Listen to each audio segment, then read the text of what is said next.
말씀은 신명기 3장 1절에서 11절 말씀입니다. 신명기 3장, 구약성경 신명기 3장 1절에서 11절 말씀입니다.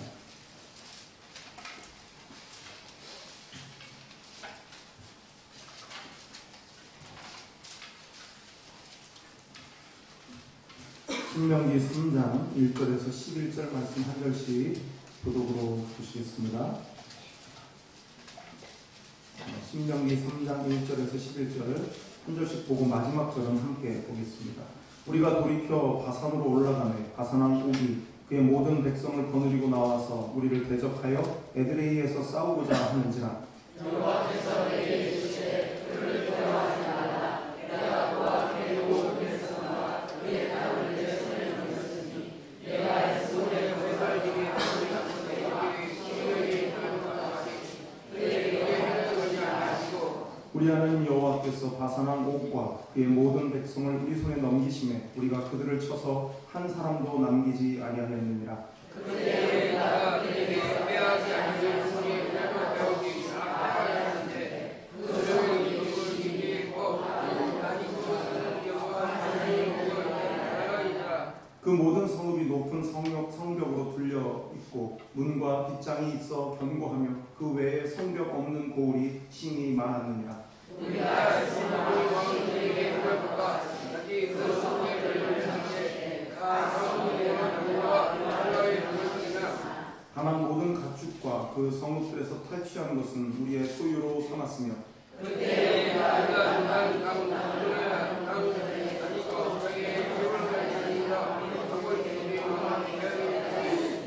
헤르몬 산을 시돈 사람은 시련이라 부르고 아모리 족속은 스닐이라 불렀느니라. 우리가 야베아서기 보내고 성고와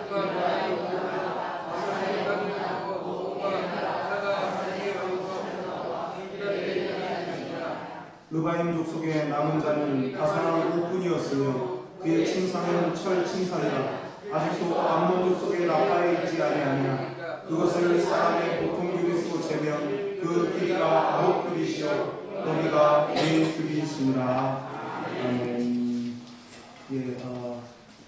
이스라엘 백성들이 애굽에서 나와서 광야길을 걷고 그리고 이제 가나안 땅에 들어가기 직전에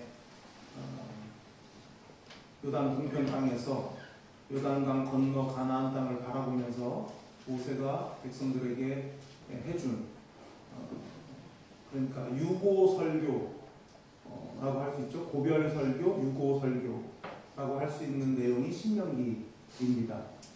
신명기는 거듭 신자에 명령 명자를 써서 거듭 준 명령이다. 이제 이렇게 아시면 신명기의 내용은 이제 아시는 거고 내용은 제목으로 그 내용은 이제 너희가 가나안 땅에 들어가게 되니까 지난날 너희 조상들이 어떤 실패를 했고 그럼에도 불구하고 하나님이 그들에게 어떤 은혜를 주셨는지 그것을 잘 기억해라. 그건 광야 생활할 때뿐만이 아니고 가나안 땅에 들어가서 거기서 정착을 해서 너희들이 살아갈 때에도 원리는 똑같다 그거예요. 그래서 거듭 신자를 쓴 거예요. 그러니까 이 말씀은 똑같습니다. 우리가 보통 광야와 같은 이 세상 그러지 않습니까? 그럼 이 광야를 살아가는 길이 이 말씀 속에 있으면서 동시에 광야가 아닌 신앙 공동체 안에서도 똑같이 적용되는 거듭되는 교훈인 거예요. 이 말씀. 이제 요단 동편 어떻게 이해를 하시는지 잘 모르겠습니다만은 이 북쪽에 여기 나온 헤르몬 산이 있어요. 헤르몬 산 이스라엘 영토입니다. 헤르몬 산은 믿지 않으시겠지만은 헤르몬 산 꼭대기는 눈이 있어요. 눈이 있어요. 백두산보다 높습니다.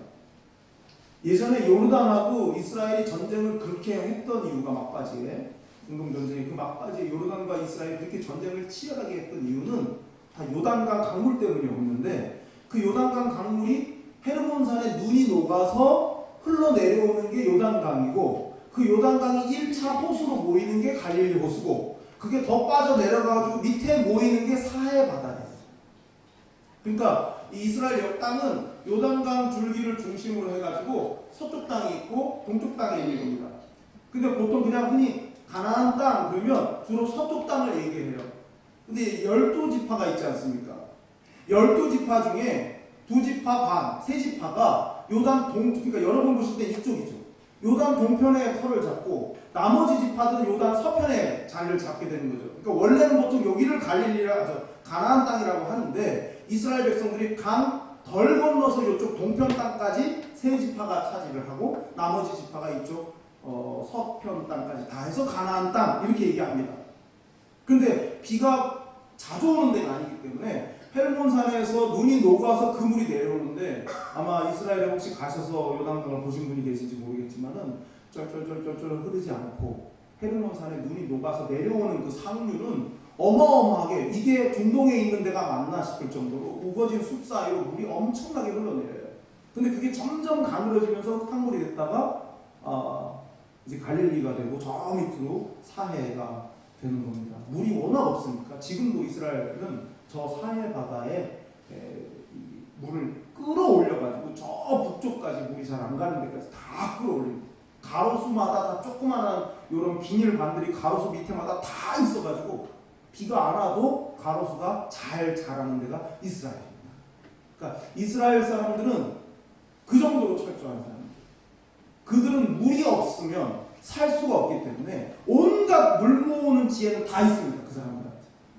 그 어마어마한 대추야자 농장 사람이 한 명 없는데 바퀴 달린 거대한 물 뿌리는 기계를 만들어가지고 버튼 하나만 누르면 비가 그렇게 안 와도 과일들이 엄청 맛있습니다. 오렌지나 뭐 이런 것들. 그러니까 지독한 사람들이죠. 물을 안 뺏기려고 죽을 힘을 다해서 싸운 사람들입니다. 근데 그게 사실 따지고 보면은 그들의 이 정신 속에 우리는 하나님의 백성이다. 하나님이 주신 땅을 우리는 빼앗기면 안 된다. 어떤 식으로도 우리는 차지해야 됩니다. 전쟁에 앵간해서는 안 져요, 이스라엘이. 네. 그렇다고 맞죠? 네, 그렇다고 하더라고요. 근데 지금 요단 동편에서 이 요단강을 건너 서편을 가서 점령하기 직전에 그때의 상황들을 지금 이렇게 기억해가지고 지금 이제 기록이 돼 있는 이 말씀이에요. 근데 이제 200만을 헤아리는 수많은 사람들이 나와가지고 광야를 통과해서 가니까 이 사람들이 민폐를 끼치는 겁니다. 어지간히 사람이 많아야죠. 근데 어지간히 많은데 있는 건 하나도 없는 거예요. 생수병 하나씩 들고 가면 얼마나 좋아요. 아무것도 없어요. 근데 자기네 영토를 통과해 가니까 갈 게 뻔하니까 다들 바들바들 떨고 있는 거예요. 근데 하나님이 말씀을 하셔요. 에돔, 모압, 암몬 족속 그들은 이스라엘 사람들이 아니지만 니네랑 가까운 사람들이 아니냐. 동족이 아니냐.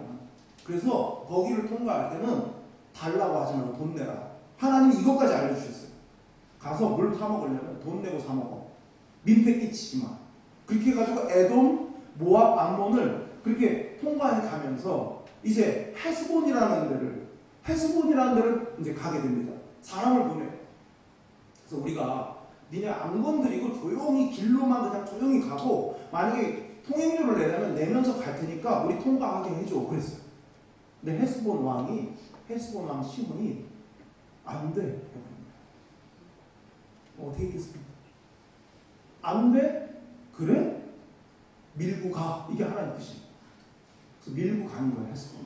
근데 헤스본을 밀고 갔어요. 근데 헤스본 다음이 어디냐? 바산이에요. 들었잖아요. 밀고 헤스본 땅을 완전히 그러니까 밀고 지나갔다는 거를 딱 들었잖아요. 그거 어떻게 합니까? 빨리 눈치를 빨리 채면 어떻게 돼요? 대비를 해야죠. 그래서 이들이 무장을 했어요.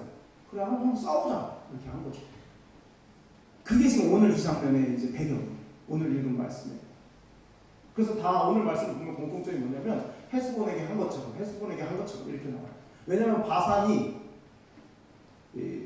속된 말로 알아서 꼬리를 감췄으면은 그리고 그냥 지나가세요. 그리고 뭐 물이 필요하면 사 드세요. 이러면 그냥 조용히 갔을 거를 미리 딱 지레 짐작을 하고 헤스본이 그렇게 당했으니까 우리가 안 나가려면 미리 싸울 준비를 해갖고 나가자 해가지고 딱 아예 진을 치고 싸울 준비를 해갖고 딱 온 거예요. 그러니까 다 하나님은 좀 헤스본에게 한 것처럼 그들에게 했던 것처럼 똑같이. 그래서 에돔, 모압, 암몬은 평화롭게 싹 지나갔어요. 근데 헤스본하고 바산은 박살을 내놓고 지나가게 되는 겁니다. 그게 이제 오늘 본문의 내용이에요. 자, 보세요. 2절. 여호와께서 내게 이르시되 그를 두려워하지 말라. 내가 그와 그의 모든 백성과 그의 땅을 내 손에 넘겼으니 네가 헤스본에 거주하던 아모리 족속의 왕 시온에게 행한 것과 같이 그에게도 행할 것이니라 하시고 우리 하나님 여호와께서 바산왕 옥과 그의 모든 백성을 우리 손에 넘기심에 우리가 그들을 쳐서 한 사람도 남기지 아니하였더라. 이게 그 얘기예요. 지금. 알아서 이제 화친의 어떤 그런 제스처를, 그러니까 이제 앞에서 헤스본과의 그 일전에 대해서 상세하게 기록을 했기 때문에 여기에 이 바산왕 이쪽하고 싸우는 거에 대해서는 뭐 사람을 보내가지고 미리 얘기를 하고 뭐 타협과 화친을 먼저 시도하고 이런 내용은 그냥 생략이 되어 있는 거지, 이 바산을 칠 때 그냥 무조건 가서 친 건 아닙니다. 네. 생략이 되어 있는 게 똑같은 말의 반복이기 때문에. 자, 근데 여기서 이제 우리가 생각할 게 이거예요. 광야 생활과 아직 가나안을 들어가지 않았음에도 불구하고 취해야 할 태도와 가나안 땅에 들어가서 취해야 할 태도가 다르지가 않다는 거예요. 거기 좀 전에 읽은 2절처럼 이 중요하게 반복되는 말씀이 있거든요. 그게 뭐냐면 그를 두려워하지 말라. 두려워하지 말라는 거예요. 이게 반복이에요. 그러니까 지금 광야길에서 모든 게 불안정하고 모든 게 불확실한 이 시대에도 두려워하지 말고 가야 되고, 그리고 가나안 땅에 들어가서 본 땅에 들어가가지고 거기서 당당하게 살아갈 때도 그 어떤 대적이든 간에 두려워하지 말아야 되는 것은 공통적인 성도의 태도라는 겁니다. 하나님이 택한 백성의 공통적인 태도는 두려워하지 말아야 돼요. 우리가 구약 성경 읽다 보면요, 예를 들면 사울왕 같은 사람 보면 이 두려워하지 말라는 이 말씀이 얼마나 중요한가가 나와요. 두려워하니까 이상한 판단을 해요. 이상한 짓을 하는 거예요.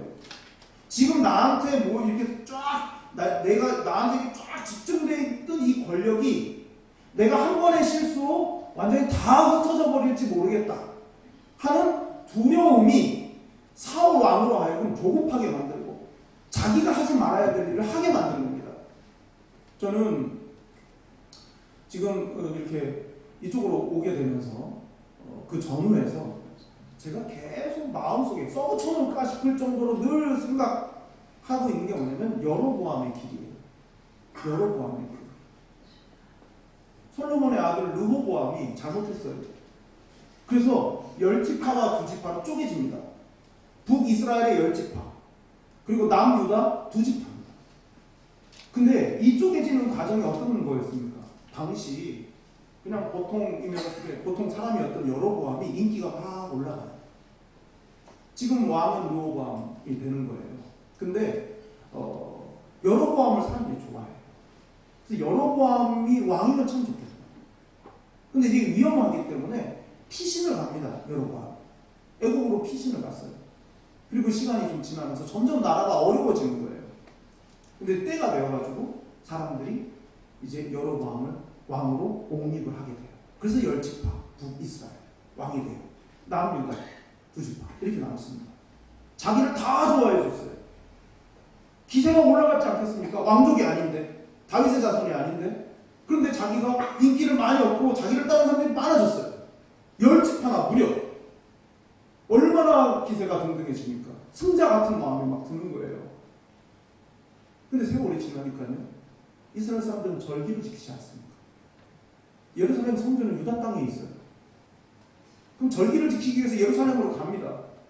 근데 그걸 보면서 이런 생각을 하는 여러 번, 자꾸 저렇게 예루살렘으로 가다 보면은 유다 땅에 있는 사람들하고 자꾸 이게 만나게 되고, 그러다 보면은 성전이 여기 있는데, 그래도 성전이 예루살렘에 있는데 북이스라엘이 웬 말이냐, 사마리아가 웬 말이냐 해서 안 올라올까, 절기를 지키게 하기 위해서 자기 임의대로 단에다가, 북쪽 단에다가, 단이라는 도시에다가 거기다 제단을 쌓아요.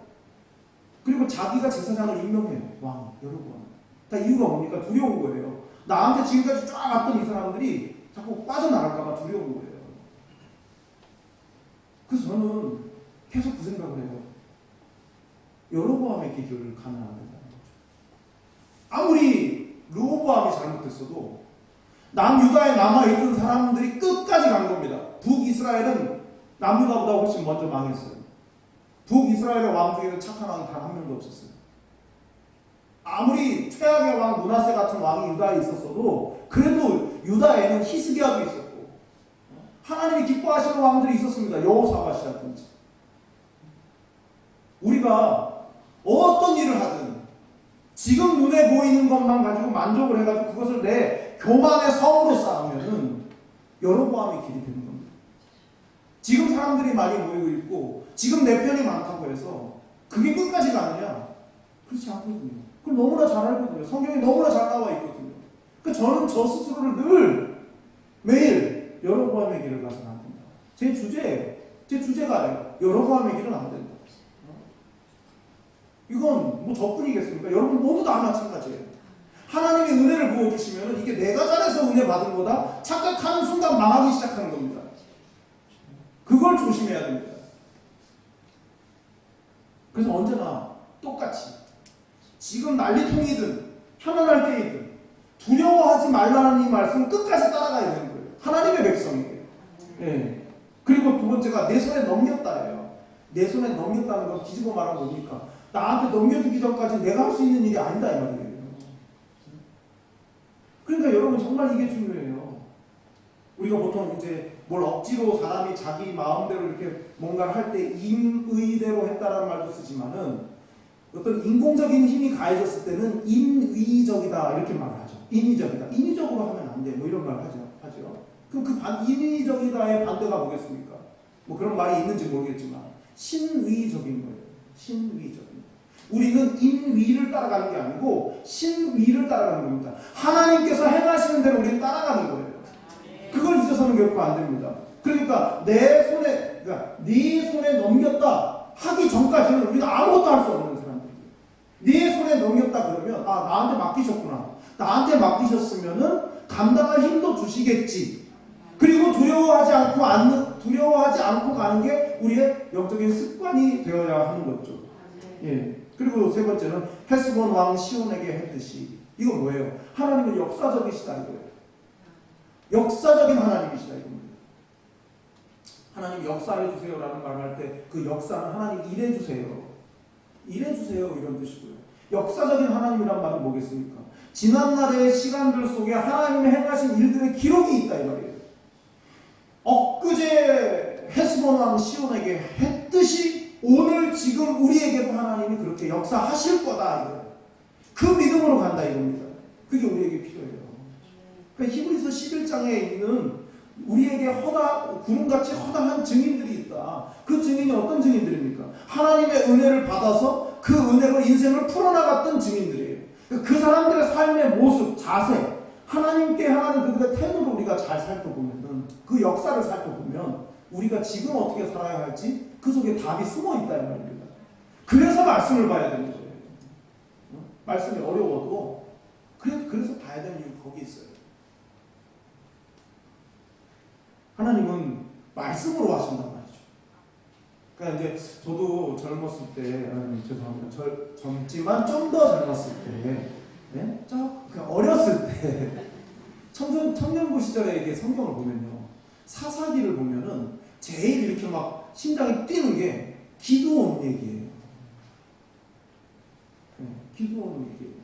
너무 쫄아가지고 미디안 사람들이 너무 눌려지내가지고 이 곡식을 이게 밀을 까야 되는데 이 대놓고 까다가 이것도 터지고 뺏길까봐 포도즙 틀 속에 들어가가지고 웅크리고 앉아가지고 그걸 까고 있는 거예요. 그런 정말 별 볼 일 없는 기드온에게 하나님이 천사를 보내시잖아요. 그래서 내가 미디안을 너한테 맡긴다. 근데 제가 아무리 생각해도 저는 포도즙 틀에 들어가서 밀이나 까는 이런 정말 조그마한 사람인데 저한테 미디안을 맡긴다니요. 좀 못 믿겠습니다.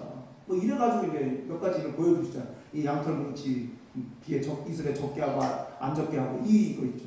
그걸 보면서 저렇게 기도하면 하나님 다 졌는데 양털 뭉치만 안 져주면 하나님 진짜 내 말을 들어주시는구나. 다 뽀송뽀송 말랐는데 양털만 딱 젖어 있으면 진짜 하나님 내 편이구나. 이 기도를 한번 해볼까 말까. 아직까지 못 해봤어요. 이 간이 뚫어가지고 그랬다가 그냥 오히려 그냥 물에 빠지게 하실까봐.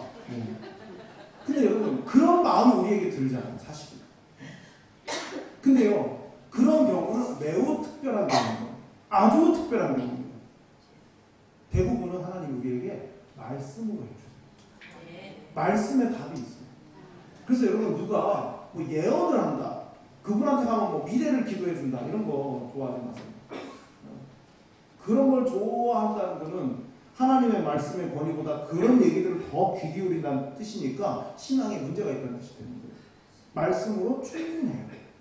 우리가 게을러서 이걸 언제 앉아 읽고 있냐, 이게 문제인 거지. 말씀에 답이 다 있어요.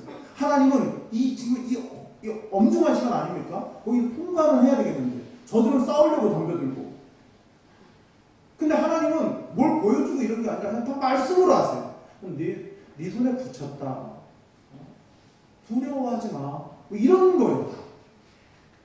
정말 약하게 약한 말로 우리를 움직이신다고, 하나님. 근데요, 그렇게 하신 이유가 있다고요. 뭘 보여줘서 따라가는 건 믿음이 아니잖아요. 하나님을 신뢰하는 게 아니고 그 증거를 보고 가는 거잖아요. 그래서 그렇기 때문에 하나님은 이제 어느 정도 수준이 됐으면은 말씀하시고 그 말씀에 반응하는 우리를 보고 싶어 하신다고요. 여러분 그걸 알아야 됩니다.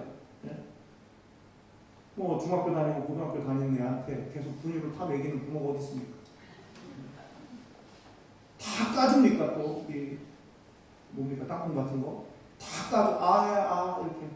근데 남편한테는 가끔 그러세요. 그렇단 말이죠. 우리의 신앙이 어느 정도 궤도에 올랐기 때문에 옛날 처음 예수 믿고 처음 성령 받고 막 이럴 때 그런 걸 잘 안 주세요. 선교사님들이 지금도 의료 혜택이 전혀 안 전달되고 있는 그런 오지에 가면요, 진짜 병이 막 나아요. 허리가 펴져요, 막. 우리는 시술 받아도 날까 말까인데 거기는 그냥 손만 얹어도 막 나아요. 근데 병원에 들어오고 의대가 생기고 그러면요, 시간이 지나면 그런 게 잘 안 나타나요. 하나님이 그런 방법을 쓰시는 것 같아요. 의료의 혜택도 하나님이 주신 은혜니까. 근데 그것마저 없는 곳에서는 하나님이 직접 팔을 걷어붙이시고 하시는 것 같아요. 그런데 시간이 지나서 이제 병원도 있고 의사도 있고 의대생들도 있고 이러니까 이제는 하나님은 그런 건 별로 안 하시는 것 같아요. 대신 정말 너희가 나를 신뢰하느냐, 이 말씀을 갖고 따라와라, 이렇게 하시는 거죠. 그래서 영적인 전쟁에서의 승리는 누가 하냐? 누가 하나님의 약속을 신뢰하느냐의 싸움이에요. 누가 하나님의 약속을 신뢰하고 과감하게 갈 수 있느냐, 이 싸움이에요. 요단강이 갈라지는 역사가 어떻게 이루어졌습니까? 여호와의 궤를 어깨에 짊어지고 발을 요단강에 딱 디뎠을 때 갈라졌어요. 저는 늘 생각해요. 홍해보다 요단강 갈라진 게 더 엄청난 기적이다. 왜냐? 위에서 아래로 내려오는 물이 멈추는 거거든요, 이거는. 그래야 되죠. 아니, 이렇게 건너는데 이렇게 갈라지면 뭐합니까? 이렇게 갈라져야지. 홍해야 뭐 그냥 다 가는 거니까, 막 200만이 확 가는 거니까 밤새 뜨거운 바람이 불어서 쫙 열려가지고 먼지 풀풀 하면서 갔지만, 요단강은 내려오고 있는 물이 멈춰야 갈라지는 거잖아요. 한 번도 그런 생각 안 해보셨어요? 그렇잖아요. 그러니까 발을 담그니까 갈라졌다. 요단강. 홍해는 밤새 갈라지게 한 다음에 건넜고, 요단강은 발을 넣었을 때 갈라졌어요. 근데 그걸 신뢰하고 발을 담그니까 됐죠. 될까? 이게 아니란 말이죠. 그러니까 여호와 하나님을 신뢰하고 여호와의 약속의 말씀을 신뢰하고 가는 게 영적 싸움의 승리의 비결이다. 그 다음에 두 번째로 생각해 볼 건 전리품이에요. 거기 전리품 얘기가 나오죠. 네, 4절. 그때 우리가 그들에게서 빼앗지 아니한 성읍이 하나도 없이 다 빼앗았는데 그 성읍이 60인이 곧 아르곱 온 지방이요 바산에 있는 옥의 나라이니라. 그 모든 성읍이 높은 성벽으로 둘려있고 문과 뒷장이 있어 견고하며 그 외에 성벽 없는 고을이 심히 많습니다. 있는 성은 엄청나게 견고한 성들인데 높고 견고하고 문빗장까지 껴져 있고, 지금도 그렇고요, 우리나라 철책도 그렇고요, 과거의 성벽도 다 마찬가지입니다. 제일 약한 부분이 문이에요. 문이 제일 연약한 부분입니다. 그렇기 때문에 거기는 2중 3중으로 문을 달았어요. 그러니까 몇 번 팡팡 뚫어가지고 한 번에 통과하는 게 아니에요. 그걸 뚫은 사람 또 있어요. 이게 3중, 4중으로 돼 있었습니다. 그렇게 강력하게 전쟁에 대한 대비가 돼 있는 사람들이, 이 사람들. 근데 광야길 걸으면서 그냥 맨날 걷는 거나 잘하지, 트레킹은 잘하지, 싸움은 못하는 사람들인데, 이 사람들이 이 견고한 성읍을 파괴하면서 다 하나도 정복 빼앗지 못한 것이 하나도 없다고요. 자, 그런데 중요한 건 그겁니다. 승리를 누가 줬냐 이거죠. 그렇게 할 수 있는 게 누가 하게 하신 겁니까? 하나님이 하신 거죠. 내가 한 노력이 아닌 하나님이 하신 게 뭡니까? 은혜죠. 내가 하지 않았는데 이루게 하신 게 하나님의 은혜입니다. 그걸 하나님의 은혜라고 불러요. 그 전리품이 은혜입니다. 자, 그러면 지금 오늘 우리에게 적용해보면 우리에게 전리품이 뭐겠습니까? 우리 모두 똑같은 전리품. 여기 계신 모든 분들의 전리품이 뭐겠습니까? 구원이죠. 구원이에요. 구원을 이루기 위해서 우리가 한 게 하나도 없잖아요. 은혜로 된 것이죠. 그게 큰 틀 속에서 구원이 우리의 최고의 전리품이고, 그리고 지금 현재의 현실 속에서 지금 우리 교회가 가진 전리품이 뭡니까? 교회 자체가 전리품이에요. 교회 자체가. 신앙 공동체가 전리품이에요. 별로 이렇게 감동이 안 오시나 본데 저는 우리 너무 감사합니다. 여러분 한번 잘 생각해 보세요. 사람이 개를 조직해도요, 조직하기가 어렵습니다. 개는 이익을 위해서 모이는 거예요. 인간관계가 됐든 아니면 무슨 여행 가려고 돈을 모으든 개의 조직은 철저히 자기 이익 중심입니다. 그래서 안 한다는 사람은 안 해도 상관없어요. 자기 순번 때 타먹고 나머지 때 제대로 내면 그럼 개는 돌아가요. 내가 타먹는 것만 바라보고 있는 거죠. 그래서 너무 많은 것도 좀 골치 아파요. 빨리 안 돌아오니까. 나의 이익을 위해서 조직해요. 근데 여러분, 교회는 어디 그렇습니까? 교회 공동체가 어떻게 그렇게 해갖고 되는 겁니까? 강제로 사람 모아가지고 이게 억지로 되는 게 아니잖아요. 근데 이게 됐다는 게 저는 지금 현재 우리에게는 최고의 전리품이라고 생각해요. 내 노력이 아닌데 은혜로 주어졌고, 은혜로 주어졌는데 이 은혜가 우리 삶의 전체 핵심이잖아요. 이게 만약에 안 돼 있다고 하면은 지금 우리의 삶이 뭘 중심으로 돌아가야 맞겠습니까? 그냥 이 땅의 생애, 그냥 내가 잘 살고 출세하고 성공하고, 그냥 교회는 내가 그냥 적당히 오늘은 여기 가고 내일은 저기 가고 하면서 그냥 이거 그 문제는 그냥 내 잊고 싶으니까 그냥 생각을 별로 안 하고 그냥 딱 덮어두고 나머지 그 외의 나머지 모든 것들로 내가 만족하면 그냥 살아가리라. 이렇게 해서 살 수 있는 게 아니지 않습니까? 믿음이 있는 사람은. 근데 교회 공동체를 누가 앞장서가지고 만들어줘서 만들어지냐고요. 여러 조건이 사람이 힘쓸 수 없는 인위적인 방법으로 안 되는 신위에 의해서 이루어지는 게 교회 공동체예요. 이게 최고의 전리품인 겁니다. 우리가 서로가 서로를 바라보면서 저 사람이 그런 아픔이 있음에도 불구하고 믿음으로 잘 나가고 있는 걸 보면서 내가 해준 게 하나도 없는데 나는 그 도움을 받고 있는 거예요, 지금. 저 사람은 이런저런 기도 제목을 말하면서 참 삶이 힘들고 괴롭지만은 그러나 그 사람을 위해서 내가 뭔가를 특별한 건 아니지만 내가 그 사람을 위해서 기도해 줄 수 있는 게 너무 감격스럽고 기쁜 거예요. 이게 교회 공동체 안에 있으니까 가능한 거잖아요. 누가 이런 걸 해줍니까? 그러니까 최고의 전리품이 교회에서 구원이라면은 이 땅에서 우리가 하나님 앞에 가는 날까지의 전리품은, 최고의 전리품은 교회 공동체예요. 무슨 다른 각도로 이걸 오해하지는 않으셨으면 좋겠습니다. 우리가 나와서 싸웠다, 이겼다, 어쩌고 이런 건 아니었으면 좋겠어요. 하나님께서 우리에게 신앙 공동체를 그렇게 전리품으로 주신 겁니다. 저는 이제 교회를 우리 교회, 너희 교회 이런 게 아니고 그냥 교회라는 이 존재, 교회가 이 땅에 있어야 하는 이런 것들을 생각하게 되죠. 교회가 왜 있어야 됩니까? 내가 연약하기 때문인 거예요. 내가 연약하기 때문에. 하나님께서 우리에게 은사를 주시잖아요. 고린도전서 12장에 보면 은사를 주셔요.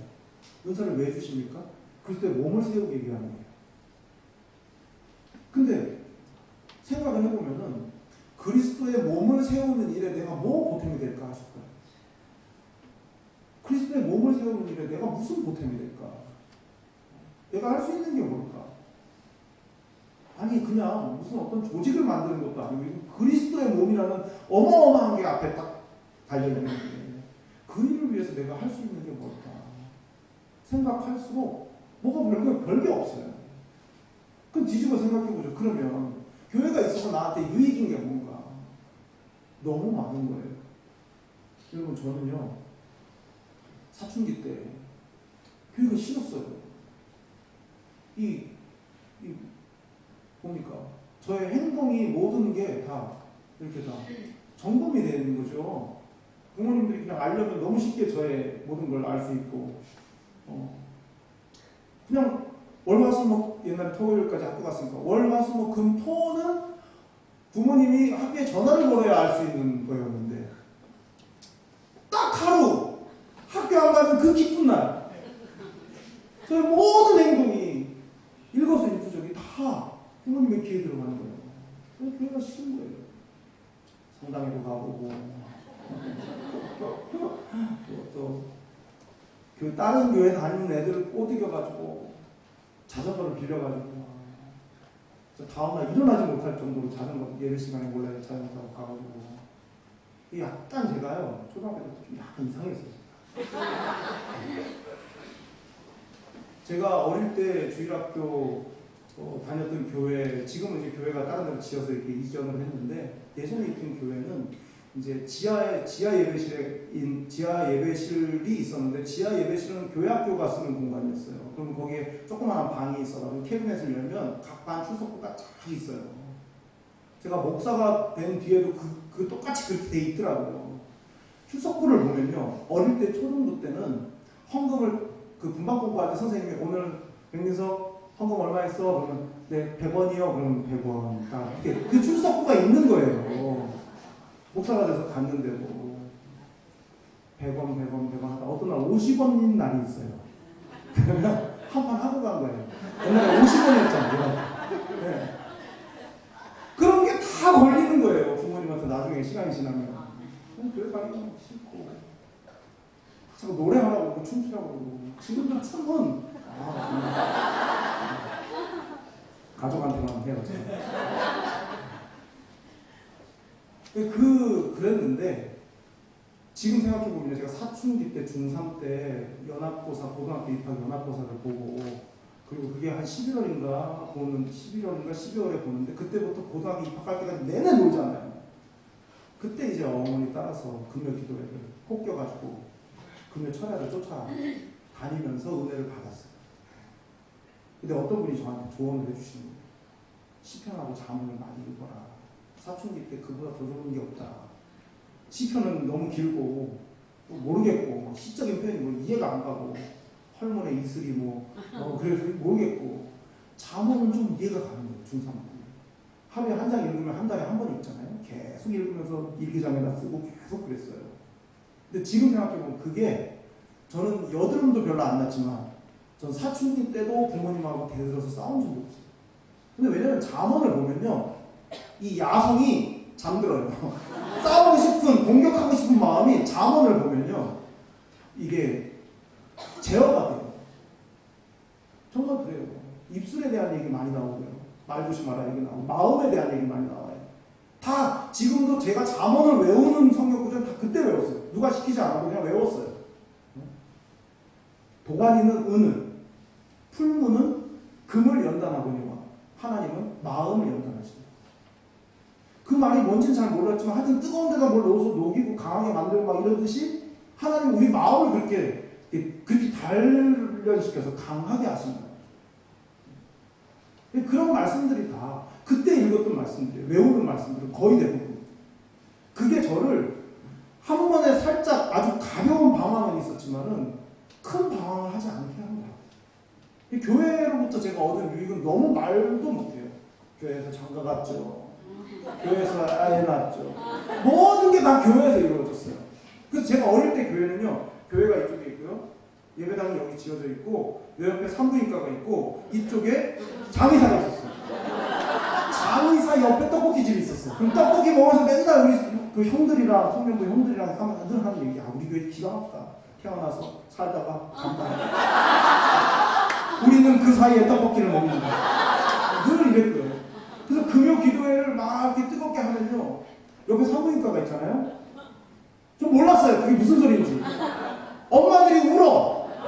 근데 울음소리가 좀 이상해. 찢어지는 소리가 나. 네, 생명을 낳는 소리죠. 사람들이 부활절 달걀 쌓는 거 막 이런 거 하고 있으면 밤새도록 하고 있으면 여기서 애기 나가지고 막 흔들고 막 다음날 장의사 불켜있고 근데 여러분 교회로부터 우리가 누리는 은혜는요 이 땅에 이곳에서 세월을 보내는 동안 뿐만 아니라 우리의 영혼에 대한 거잖아요. 우리의 내세에 대한 거죠. 그러니까 내가 교회로부터 내가 얻는 유익은 헤아릴 수 없이 많은데 사실 따지고 보면 우리가 교회를 위해서 하는 일은 미미한 일인 겁니다. 근데 이게 은혜의 원리예요. 우리가 믿음으로 잘 살면 그 흔적들이 교회 안에 고스란히 쌓여있고 누군가는 그 교회에서 자라지 않습니까? 유럽의 교회들은 예배당에 묘지가 같이 있잖아요. 우리 주일날 교회 예배드리는 교회 가면 우리 할아버지 무덤이 있는 거예요. 그들의 무덤이 믿음의 증거가 되는 거예요. 여러분 우리가 이곳에서 기도하고 이곳에서 울고 이곳에서 함께 웃고 이곳에서 축복해주고 이런 이 모든 시간들이 그냥 허투루 그냥 흩어지는 시간들이 아니라 이게 결국은 우리의 정서가 되고 문화가 돼가지고 우리의 다음 때 사람들에게 믿음의 좋은 추억들을 물려주게 될 거예요. 그걸 생각한다면은 내가 앉은 자리를 뜨겁게 달궈야 됩니다. 내가 늘상 앉는 자리 그 자리를 뜨겁게 달궈놔야 돼요. 그 온기가 사라지지 않게 끊임없이 달궈놔야 돼요. 그러려면 세상을 살아가는 방식과 우리가 교회 안에서 살아가는 방식이 똑같이 두려워하지 아니하고 내 손에 붙여주실 것을 믿는 믿음 안에서 가야 된다는 말입니다. 이 신학적으로는 헤렘 전쟁이라고 해요. 헤렘 전쟁, 진멸시키는 전쟁입니다. 진멸시키는 전쟁. 성경을 읽으면서 좀 이렇게 좀 의아스러운 부분이에요. 왜 다 멸절시키라고 하십니까? 왜 하나님이 그렇게 잔인하게 뭐 이런 헤스본이라든지 바산이라든지 왜 그렇게 완전히 멸망시키라고 하시는가? 하나님 좀 너무하신가? 그럴 때가 있습니다. 이 헤렘 전쟁을 우리가 볼 때마다. 그런데 여러분 잘 생각해 보세요. 하나님 누구를 위해서 이렇게 하시는 겁니까? 자기 백성을 위해서. 알아요. 얼마나 작은 일인지 알아요. 왜 가나안 7 족속하고 결혼하지 말라고 하는지 여러분 아십니까? 너무나 연약하기 때문이에요. 합리적인 이유를 얼마든지 댈 수 있습니다. 근데 보면 알잖아요. 결혼을 해요. 그러면 어떻게 됩니까? 가나안 문화까지 받아들여요. 가나안은 누구를 섬겼습니까? 바알을 섬겼습니다. 바알은 무슨 신입니까? 농사의 신이에요. 이스라엘 백성은 무슨 민족입니까? 유목민족이에요. 농사가 전공이 아니에요. 근데 하나님이 가나안 땅에서 농사 지으라고 하셨어요. 뭘 알아야죠. 그럼 어떻게 합니까? 가나안 사람한테 물어봐야죠. 친해지죠? 결혼시키는 거예요. 가나안 사람들이 농사를 잘 지어요. 근데 그들은 바알의 비를 기다리는 사람들입니다. 예. 바알이 비를 내려줘야 농사가 돼요. 근데 분명히 하나님이 가나안 땅을 내가 너희한테 준 이유는 거기가 물이 너무 빨리 빠져나가고 빨리 마르는 곳이지만은 너희로 하여금 이른 비와 늦은 비를 내려주는 여호와를 바로 믿게 하기 위해서 나만 바라봐야 할 곳에 내가 너희를 몰아넣은 거다. 하나님 그렇게 말씀하셔요. 그럼 그걸 믿고 바알을 기다리고 바알의 비를 기다리는 게 아니고 하나님이 내려주시는 비를 기다리면서 참고 인내하고 견뎌야죠. 그런데 손쉬운 방법. 가나안 사람들의 농사 비법을 보니까 바알을 섬기거든요. 그러니까 그들하고 친하게 지내는 거예요. 그 결혼시키는 거예요. 그 바알화 되어가는 거죠. 그게 결국 망하는 길이었잖아요. 그렇게 보면은 당장에 아쉬워가지고 우리가 타협하는 것보다는 믿음을 끝까지 지켜내면서 인내하면서 하나님의 때를 기다리는 게 그게 복받는 비결인 겁니다. 사람하고 이렇게 짝짝꿍 해가지고 뭔가를 이루어낸 다음에 결국 하나님께 영광 돌린다. 이건 정말 나쁜 겁니다. 차라리 내가 하나님 기다리다 좀 망했다. 이게 나은 거예요. 사람하고 어떻게 인간의 방법을 동원해가지고 사람들이 좋아할 만한 어떤 결과를 낸 다음에 이게 하나님이 도와준 거다. 이거는 위선이잖아요. 인내해야 되는 겁니다. 그래서 악습을 완전히 제거하기 위해서는 뿌리를 잘라내야 되는데 뿌리를 잘라낸다는 건 타협할 수 있는 상대 자체를 없애는 것이기 때문에 하나님께서 헤렘 전쟁, 완전히 멸절시키는 전쟁을 하라고 하신 겁니다. 여러분이 잘라내셔야 될 게 있을 거예요. 내가 잘라내야 될 거, 내가 근절하고 내가 버려야 될 거, 내가 타협하지 않고 조금 힘들더라도 내가 과감하게 탁 끊어내야 되는 내 개인적인 개혁, 그것이 필요한 부분들이 있으실 겁니다. 하나님은 지금 이 헤렘 전쟁의 이 모습을 보여주시면서 우리에게 그것들을 너희가 결단하고 잘라내라고 말씀하고 계신 거예요. 어떤 게 여러분에게 그런 것입니까? 그래서 술 끊으시고, 술도 끊으시고, 담배도 끊으시고, 담배랑 술에서 오래 살았다는 사람분들도 없습니다. 끊으시고, 그건 쉬운 거예요. 그건 아무것도 아닙니다. 우리가 가지고 있는 이상한 태도와 습관들, 믿음이 아닌데도 불구하고 이미 익숙하고 굳어져 버려가지고 그냥 그렇게 해도 되는 건 줄 아는 것들이 있을 겁니다. 분명히. 그런 것들을 끊어내야 돼요. 그게 모르겠으면 하나님 그런 부분에 대해서 좀 더 저한테 예민함을 주세요. 찾아내게 해주세요. 끊어내게 해주세요. 기도하셔야 될 것입니다. 정복하는 것은 하나님이 해주시는 거고 우리는 매 순간 순종하고 말씀 앞에 서면 되는 것입니다.